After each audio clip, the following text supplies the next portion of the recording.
Bismillahirrahmanirrahim. Qala alladhi 'indahu 'ilmun minal kitabi ana atika bihi qabla an yartadda ilayka tarfuk.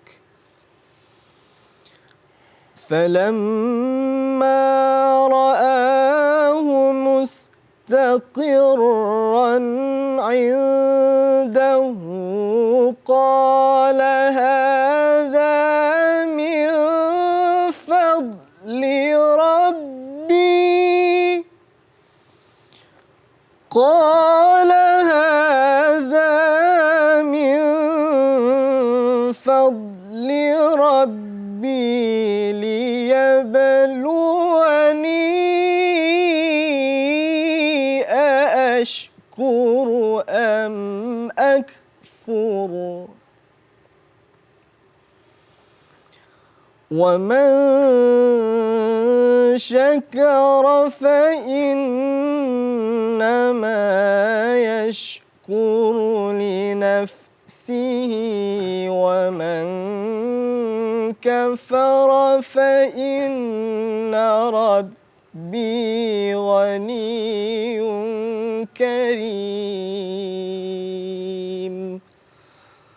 صدق الله العظيم.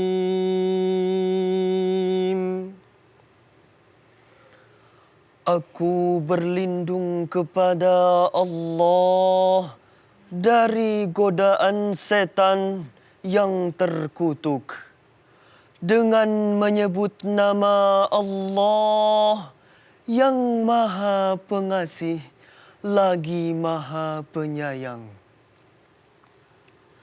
Seorang yang mempunyai ilmu dari kitab berkata, Aku akan membawa singgasana itu kepadamu sebelum matamu berkedip. Maka ketika dia Sulaiman melihat singgasana itu terletak di hadapannya, dia pun berkata, Ini termasuk karunia Tuhanku untuk mengujiku. Apakah aku bersyukur atau mengingkari nikmatnya? Barang siapa bersyukur, maka sesungguhnya dia bersyukur untuk kebaikan dirinya sendiri. Dan barang siapa ingkar, maka sesungguhnya Tuhanku Maha Kaya, Maha Mulia. Maha benar Allah atas segala firman-Nya.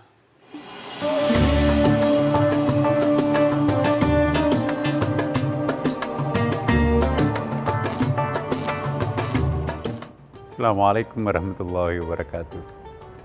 Alhamdulillah wa syukurillah wa salatu wassalamu ala rasulillah Sayyidina wa habibina Muhammadin sallallahu alaihi wasallam. Ma ba'd. Para pemirsa Dai TV yang dimuliakan Allah Subhanahu wa taala, kembali kita berjumpa lagi dalam kesempatan yang sangat penuh berkah ini insyaallah. Topik kali ini kita akan membahas tentang hubungan segitiga antara ilmu, iman, dan akhlak. Ya, kalau kurang satu, kita tidak sempurna. Dan walaupun kita nggak mungkin menjadi sempurna ya, tetapi kalau kurang satu, apalagi dua, apalagi ketiga-tiganya kurang. Nauzubillah. Apa yang dimaksud ilmu? Ilmu itu ialah pengetahuan yang diperoleh melalui dua cara. Pengetahuan yang diperoleh melalui olah nalar, ya, itu disebut dengan ilmu pengetahuan. Ada juga pengetahuan yang diperoleh melalui olah batin, kontemplasi, memikir, merenung, akhirnya dapat ilham. Itu disebut dengan ma'rifah. Dua-duanya sangat penting dan dua-duanya itu tidak bisa saling mengklaim mana yang paling benar, ya kan. Tetapi kalau kurang, hanya ilmu nalar saja yang diperoleh, tidak ada ilmu batinnya, itu biasanya orang itu kurang arif ya. Ya, bahkan kalau nanti tidak ada faktor eksternal yang dipompakan, baik oleh keluarga maupun di sekolah, ini malah bisa menjadi monster. Ilmu melulu, ilmu nalar, tapi tidak ada spiritualitasnya, tidak ada akhlaknya, itu monster. Makin pintar, makin kurang ajar. Nah, yang kita harapkan bukan hanya ilmu dalam arti olah nalar, tapi ilmu olah batin. Ya, kalau bersinergi antara ilmu olah nalar dan olah batin ini, maka itu akan menjadi, ilmuwan itu menjadi seorang yang utuh. Itulah yang sering kita katakan, mengamalkan apa yang dia ketahui dan mengetahui apa yang dia amalkan. Yang kedua, ilmu tidak cukup, tapi harus ada iman. Apa yang dimaksud iman? Iman itu adalah belief to God, percaya terhadap adanya Allah Subhanahu wa taala, percaya adanya Tuhan. Ya, whatever, apapun agamanya orang itu kan, semua agama punya Tuhan. Ya, tidak bisa disebut suatu agama kalau nggak ada Tuhannya. Nah, jadi dalam agama Islam, Tuhan kita adalah Allah Subhanahu wa taala. Konsekuensi kita beriman kepada Allah, ya, itu tentu nanti akan diharapkan membuahkan sebuah hasil dalam tindakan. Karena kita tahu ada Allah yang maha melihat, yang maha mengetahui, maha mendengar, maka tindakan kita itu tidak boleh berbohong, karena Tuhan tahu apa yang kita lakukan. Tidak boleh berpikiran kotor, jorok, negatif, karena Tuhan tuh maha tahu. Tidak boleh ada dendam kusuma dalam hati, tidak boleh ada negatif thinking. Sepintar apapun kita menyembunyikan, Tuhan maha tahu. Nah, kalau orang berkeimanan terhadap Tuhan, maka dia tidak akan mengoleksi suatu perbuatan-perbuatan yang tercela, yang tidak terpuji. Bukan saja perbuatannya yang dia pelihara, tapi pikirannya pun juga dia jernihkan. Hati dan perasaannya pun juga dia luhurkan. Nah, kalau orang nggak punya iman, artinya apa itu? Dia ya seenak-enaknya berpikiran kotor, seenak-enaknya menyimpan sebuah rahasia besar untuk menjebak orang, seenak-enaknya orang itu nanti akan melakukan rekayasa-rekayasa negatif. Nah, kalau orang beriman, enggak, berpikiran negatif itu adalah bagian daripada dosa itu sendiri. Nah, setelah itu ada lagi action, itulah wilayahnya akhlak. Apa yang dimaksud akhlak? Akhlak tidak identik dengan etika. Etika itu hanya bersumber pada otak. Tapi kalau akhlak itu bersumber kepada Allah. Jadi apa yang dianggap baik atau buruk itu referensinya hanya akal, itu kalau etika. Tapi apa yang dipandang baik oleh seseorang bukan hanya menurut akalnya, tetapi juga apa kata Tuhan, maka itulah akhlak. Maka itu tidak identik antara akhlak dengan etika. Karena itu para pemirsa, 3 komponen ini perlu dimiliki oleh seseorang. Pertama, ilmu pengetahuan. Yang kedua, iman. Yang ketiga, akhlak.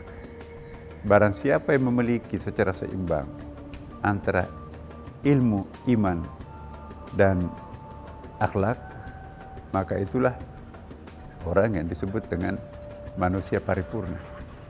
Manusia paripurna ialah orang yang mampu melakukan elaborasi, mensinergikan ketiga-tiganya komponen tadi.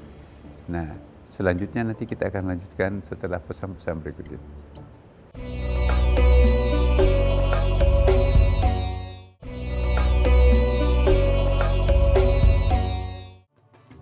Para pemirsa, hati-hati di dalam memelihara anak. Tujuan seorang orang tua, ibu, bapak ingin menjadikan anaknya sebagai anak-anak idola, anak ideal, anak yang perfect. Akhirnya, bagaimana caranya itu juga para bapak, ibu harus tahu. bahwa untuk menciptakan anak yang soleh, ideal, tidak cukup hanya membekali ilmu pengetahuan. Disekolahkan di Amerika, disekolahkan dengan Paris, Eropa, ya, Inggris, Timur Tengah. Lengkap tuh, bayarnya mahal, Bang. Tapi kalau hanya ilmu, ya, tidak ada unsur-unsur pengetahuan keagamaan dalam arti keimanannya, itu juga berbahaya. Banyak tuh contoh, ya, para pemirsa. Anaknya memang dokter cepat PhD, cum laude, ya, tapi dia jual asrama yang dibeli oleh negara untuk kepentingan pribadinya. Ya. Itulah yang berpotensi untuk korupsi. Kenapa? Karena pengetahuannya banyak, dia tahu rekayasanya seperti apa, tapi karena nggak ada iman, maka akibatnya apa yang terjadi? Ya, terjadilah menggerogoti negara. Segala macam bisa dilakukan oleh orang pintar, tetapi tidak punya iman. Ya, saya kira para pemirsa juga sering melihat orang kan, ilmunya nggak kurang, luar negeri lagi kan, di perguruan tinggi yang terkenal, ya. Tetapi, masya Allah perilakunya itu sangat onar, ya. Nggak ada respeknya kepada orang tua, mulutnya semuanya ceplas-ceplos, nggak dianggap orang lain. Mentang-mentang dia dari perguruan tinggi yang terkenal, ya. Lantas dia tidak mengakui keberadaan orang lain. Sangat egois. Nah, ini tidak boleh para pemirsa. Ilmu untuk ilmu. Orang tuanya sendiri juga cenderung tidak diperhatikan. Apalagi kalau sudah jadi pejabat. Ya. Orang tuanya datang. Waduh, nggak ada waktu. Ya, mama, papa jangan urusan di sini. Pulang ke rumah. Anak, ini kangen. Udah, jangan di kantor. Ya. Bapak ibunya sakit, nak sakit. Ya, ya ke dokter. Nanti saya biayai. Bukan cuma uang yang dibutuhkan seorang ibu, bukan cuma uang yang dibutuhkan seorang bapak, tapi rasa respek dari seorang anak yang pernah dimanjakan sejak kecil, pernah dibiayai setengah mati oleh orang tuanya. Tapi setelah ilmunya banyak, imannya kurang, maka apa yang di kepalanya itu yang terbaik. Ya, orang tuanya sakit, ya nggak apa-apa, mati aja, memang sudah tua kok. Mau nggak punya anak seperti itu? Ya. Itu pasti akan terjadi kalau terjadi hanya ilmu untuk ilmu, tidak ada iman. Tapi coba kalau anak-anak pesantren, wah, di siang hari ilmu, di malam hari iman. Apa yang dipelajari itu dia praktekkan. Bukan main, baru 1 bulan di pondok pesantren, begitu pulang ke orang tuanya, cium tangan bapak ibunya. Ya, Pak, Ma, ayo salat yuk, salat subuh berjamaah. Waduh, anakku dulu gak pernah salat, sekarang aku dibangunin. Ya, Pak, jangan melanggar lampu merah, Mak. Itu dosa. Dosa itu bukan hanya makan riba. Melanggar lampu merah itu pun juga dosa. Nanti ada orang yang terusik. Oh iya, bukan main anak saya yang memberikan saya pencerahan. Nah, ini pelajaran kepada para ilmuwan juga di sini, para pemirsa. Kalau hanya kita menguasai ilmu pengetahuan, tidak punya etika di dalam masyarakat, tidak punya iman dalam diri kita sendiri, tidak ada yang mengontrol spirit dan perbuatan kita, siapa yang mau menerima? Binatang pun tidak mau menerima orang seperti ini. Habis-habis biaya sekolah, tapi nggak laku. Di psikotes itu kan ketahuan siapa orang yang sombong, siapa yang orang egois. Nah, yang nggak bakalan lulus. Kok kenapa yang lulus adalah anak-anak yang setengah-setengah? Karena dia mampu menyeimbangkan antara akal dan imannya itu. Si pintar ini, si cum laude ini, imannya nggak ada, egois jadinya kan, nggak lulus. Pemimpin perusahaan mencari pemimpin, manajer, direktur yang mampu membuat perusahaannya itu diterima baik oleh publik. Publik tidak akan menerima suatu perusahaan kalau pimpinannya itu adalah sombong, arogan, angkuh.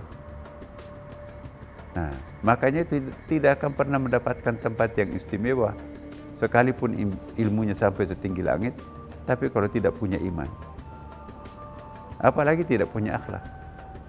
Ilmu itu bukan segala-galanya kok. Ada orang akhlaknya baik, imannya kuat, ilmunya setengah-setengah. Itu malah justru diterima oleh masyarakat. Nah, yang kita harapkan di sini, ya sepertiga ilmu, sepertiga iman, sepertiga akhlak itu berkombinasi, ya seperti rujak tuh ya. Enak tuh rujaknya tuh. Kalau cabenya terlalu pedas, enak sih dilihat, tetapi dimakan bukan kita yang memakan, dia makan lidah kita kan terlalu pedas. Nah, saya berharap betul apa yang kita jadikan topik hari ini benar-benar para pemirsa ya, jangan dipandang enteng. Negara kita membutuhkan orang yang pintar tapi berakhlak dan beriman. Ya. Kalau nanti ada yang melamar anaknya, ya, suatu saat saya membayangkan orang itu nanti akan diberikan psikotes. Wah, ini ada 3, ada 4 orang yang berminat melamar anaknya. Ya, boleh deh kita psikotes dulu. Wah, ini anak pejabat yang kaya, tampan, sekolahnya tinggi-tinggi, tapi calon miskin, mengandalkan bapaknya doang, keterampilannya nggak ada. Ini ada anak pesantren, anak petani, kasihan nggak ada, tapi menguasai bahasa Arab, bahasa Inggris, rajin, dan human relation-nya bagus, akhlaknya tinggi. Memang miskin, tapi calon orang kaya. Jadi para pemirsa, mana yang dipilih? Calon orang miskin atau calon orang kaya untuk anak kita? Begitu bapaknya pensiun, mobil dinasnya ditarik, rumah dinasnya diambil, nggak ada lagi uangnya, anaknya otomatis menjadi kere. Anaknya kayak apa itu? Istrinya apalagi kan? Tapi kalau si santri ini, wah, diperebutkan oleh perusahaan. Kenapa? Karena dia jujur, dia pintar, dia cerdas. Wah, tadinya dipandang enteng anak petani, sekarang dia jadi bos. Jadi orang tua juga jangan mata duitan sesaat. Lihat anaknya kalau jatuh cinta terhadap orang, anak itu kan juga punya feeling, punya penelitian, punya perasaan. Ya kalau ngapain itu anak pejabat itu langsung kamu punya belanja kemana-mana itu anak petani, santri, pakai sarung, sandal jepit. Iya bu, bapak, tapi dia calon orang kaya. Ya tapi itu kan sudah kaya, itu calon orang miskin. Wah, anak pintar itu. Nah, jadi saya berharap kepada kita semuanya, pintar-pintar kita melihat seseorang. Jangan sesaat mengukur seseorang itu tampan, pintar. Lihat dulu, bermalam 1 malam, 2 malam, 3 malam, wah kelihatan tuh egoismenya itu. Bisa kan kelihatan tuh. Tapi juga bisa kelihatan orang yang santun, orang yang baik. Tentu yang kita harapkan itu adalah orang pintar, beriman, dan berakhlak. Kita lanjutkan setelah pesan berikut ini.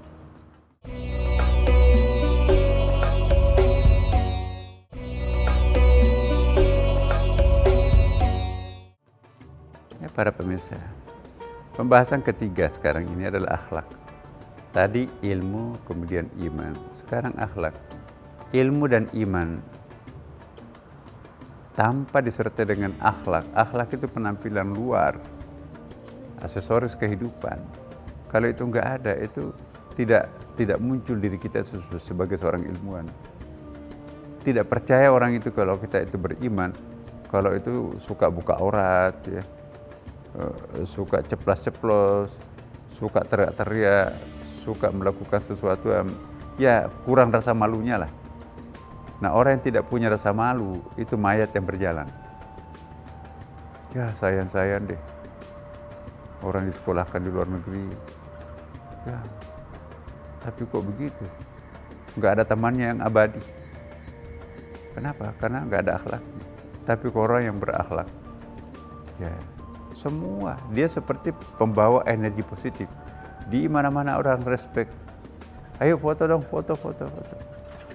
Ya, tapi kalau orang tidak punya akhlak, begitu dia datang, itu pembawa energi negatif. Oh maaf, saya ada tamu di rumah, saya jalan dulu. Oh iya, saya juga mau keluar kota ini. Oh iya, anak saya di rumah nggak ada yang temannya. Habis orang di pertemuan itu, gara-gara masuk orang yang tidak berakhlak ini. tinggal satu orang yang tidak berakhlak itu. Kenapa? Dia membawa energi negatif. Tapi kalau orang yang berakhlakul karimah, benar-benar dia mau keluar kota, tunda dulu ya Pak, bentar lagi. Ya, nggak ada yang temani anaknya. Pak, pembantu, tunggu ya, jangan kemana-mana dulu, sebentar lagi pulang Papa Mama. Ya, saya mau keluar kota, jangan dulu. Ada tamunya, boleh nggak nunggu sebentar lagi? Kenapa? Ada orang yang membawa energi positif. Dia mau dengarkan ceritanya, ceramahnya, mau foto dulu. Oh, enak. Jadi orang yang punya akhlak itu diperebutkan orang untuk dekat. Tapi kalau orang yang tidak punya akhlak itu, ya berlomba-lomba orang untuk meninggalkan. Seperti tadi contohnya itu kan banyak sekali. Banyak orang seperti itu kan. Begitu dia datang, langsung kita nggak enak lah. Udah pulang aja. Dia mau monopoli pergaulan. Wah saya ini, ya Allah. Nggak ada tempatnya orang lain, dia sendiri yang hebat. Nah, hati-hati. Semua orang merasa akhlaknya baik. Orang sombong pun juga merasa nggak sombong kan. Ya. Orang angkuh pun tidak pernah sadar kalau dirinya itu orang angkuh. Wah kamu kok sombong? Enggak, memang yang pantas seperti itu kok. Jadi orang egois itu tidak pernah sadar kalau dirinya itu egois. Ada nggak yang tahu kalau dirinya egois? Enggak. Jadi yang melihat orang itu egois atau tidak, bukan kita yang menilai diri kita itu egois. Maka itu kalau orang yang tidak berakhlak itu susah. Nah sekarang mungkin pertanyaannya, bagaimana caranya berakhlak mulia? Apa yang harus kita, apakah ada pilnya dimakan? Ya, apakah ada jamunya supaya kita berakhlak baik? Enggak. Tidak perlu jamu orang untuk berakhlak baik. Yang perlu kita lakukan kalau orang berakhlak baik itu ialah amalkan apa yang dipelajari, realisasikan iman yang ada dalam hatinya, akhirnya muncul tenggang rasa. Ya, maka itu para pemirsa saya mohon betul, mari kita mendidik keluarga kita sendiri, anak kita, ya kakak kita, saudara kita, suami istri kita, bahkan diri kita sendiri menjadi orang yang menyeimbangkan antara ilmu, iman dan akhlak. Ya semoga Allah berkati kita semuanya. Para pemirsa sambil menunggu waktu, mari kita berselawat. Salatullah salamullah ala taha rasulillah. Salatullah salamullah ala yasin habibillah. Tawassalna bismillah wa bil hadi rasulillah wa kulli mujahidin lillah bi ahlil badri ya Allah. Demikian para pemirsa, semoga Allah memberkati kita semuanya, menerima baik puasa kita yang kita lakukan pada hari ini dan amalan-amalan yang lainnya. Wallahumma fiqil al-fahmi tariq. Wassalamualaikum warahmatullahi wabarakatuh.